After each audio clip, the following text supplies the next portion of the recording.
Good morning guys! Tayo ay magkukwentuhan habang tayo ay nagme-makeup. Malulobot na pala itong battery na to. I-charge na natin siya. Pero may chance pa ako para magano. Ito masasabi ko sa inyo ha, sa mga kabataan na pinag-aaral ng mga magulang nyo, buo ang pamilya ninyo, sa mga kabataan na may mga magulang na responsable at buo ang pamilya. Tapos yun nga, pinag-aaral kayo. Napakaswerte ninyo. Okay? At kayo ay may mga magulang na 100% ay maaasahan ninyo. Okay? Kaya wag niyong sayangin yung mga pagkakataon na kayo ay pinag-aaral ng inyong mga magulang. Okay? Mag-aral kayo. Huwag niyong sayangin yung pagkakataon na yun. Dahil napakahalaga ng edukasyon sa buhay ng tao. Okay? Isa yan sa mga options para makamit ninyo ang buhay, ang maayos sa pamumuhay. Okay? Para makalaban kayo sa mundong ito. Para magkaroon kayo ng magandang trabaho at magandang kita. Okay? Lalo na kung halimbawa ipangarapin nyo na mag-abroad. Okay? But anyways, kung mag-abroad naman kayo pwede naman kayo mag-aral dito ng college, then yes, mas madali kapag dito kayo nag-aral. Depende pa rin kung kayo naman ay sa Pilipinas ay teacher at saka nurse. Yeah. Pero ibang profession is medyo... Anyway, ito nga sabi ko sa inyo, mag-aral kayo, okay? Hay nako, napakaswerte ninyo. Kaya wag niyong sayangin yung pagkakataon na yun. Okay? Yan ang masasabi ko sa inyo. Maswerte kayo kung ang mga magulang ninyo ay talagang very responsible sa kanilang buhay at hindi sila dumaraan dun sa phase na bago pa lang nila na-discover yung buhay nila. Mahirap pag ganun, okay? Dahil nga hindi rin nila na-discover yung buhay. Anyways, doon sa mga kabataan na yun, ang gawin ninyo is magsumikap kayo, mag-aral kayo, kasi yan lang yung pwedeng madala ninyo buong buhay ninyo, ang edukasyon.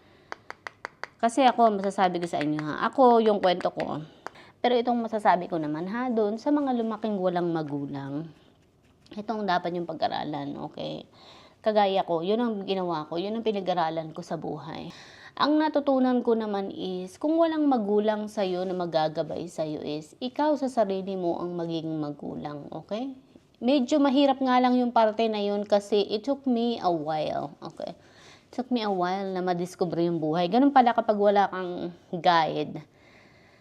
Talagang, lalo na kapag bata ka pa, mahirap kasi maliligaw ka ng maraming beses. Paano haharapin yung buhay? And maliligaw ka ng medyo matagal. At saka yung pag-process ng mga decision mo sa buhay is medyo matagal din. Ganun ang nangyari sa akin. Yan. Pero that was my learning experience. Malaking learning experience ko yun. Okay? It took me a while pero natuto ako. Yes. At yun ang iniya-apply ko sa anak ko ngayon. Ngayon ang anak ko ay binata na. 19 years old. He'll be 20 next month. Anyways, yun nga. Ikaw magiging responsible para sa sarili mo. Ikaw ang mag-guide para sa sarili mo. Ikaw ang magiging magulang para sa sarili mo. Okay? Mag-iisip ng lahat ng mga bagay para sa sarili mo, para sa buhay mo. Kung walang ibang adult na mag-iisip para sa iyo, kailangan mo yung matutunan para sa sarili mo. Okay? Yun naman ang kagandahan. Natuto ako. Sabi ko, ganda na. Kasi pag ginawa ko yan, na mag-anak ako sa mga panahon na hindi ko pa kaya, ay talagang mahihirapan ako sa buhay. Dapat ay hindi muna ako mag-aanak kasi nga, mahirap ang buhay. Wala na nga kaming makain, mag-aanak pa ako, di ba? So yun, unahin ko muna na maisaayos yung sarili ko bago ako magpamilya, bago ako mag-anak, para hindi ganun kahirap ang buhay.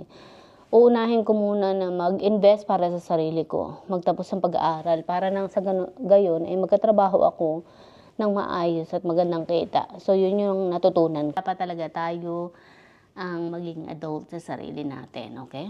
Tayo magtuturo sa sarili natin ng maraming bagay, okay? Pag-aralan natin ang lahat sa buhay natin, okay?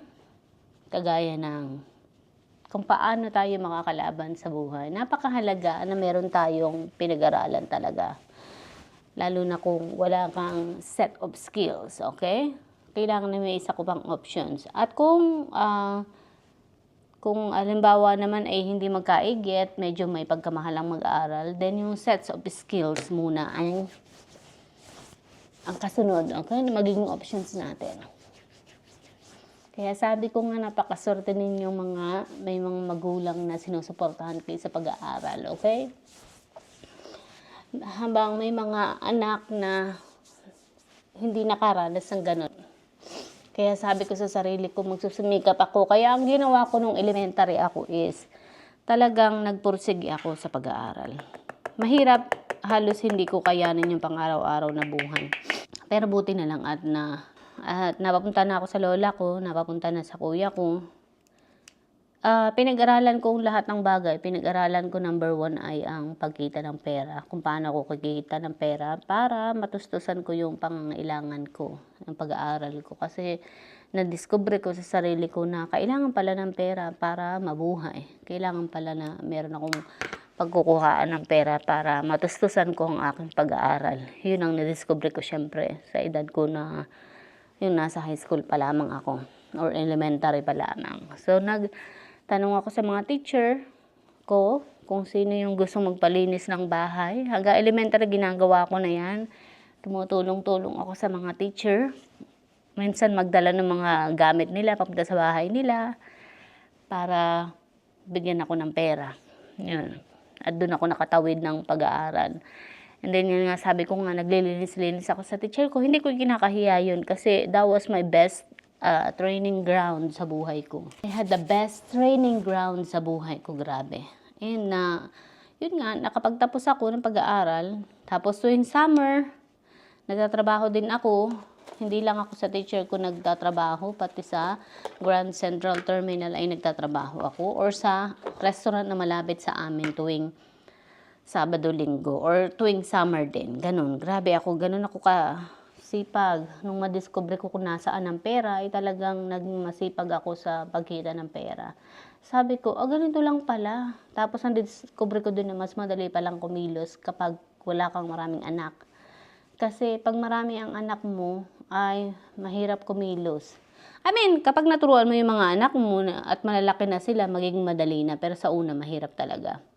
Na-discover ko rin na mahirap kapag may asawa ka. Dahil siyempre, isa pa rin iintindihin mo yung sabihin ng asawa mo, kung paano ka makapagtrabaho, isa pa yung pipigil sa mga pangarap mo. Parang ganun yung na-discover ko noon, nung bata pa ako.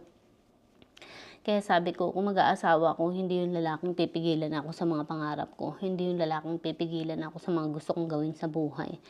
Sa mga, yung kung gusto kong magtrabaho, mag-aral, hindi niya ako pipigilan, sa halip susuportahan niya ako.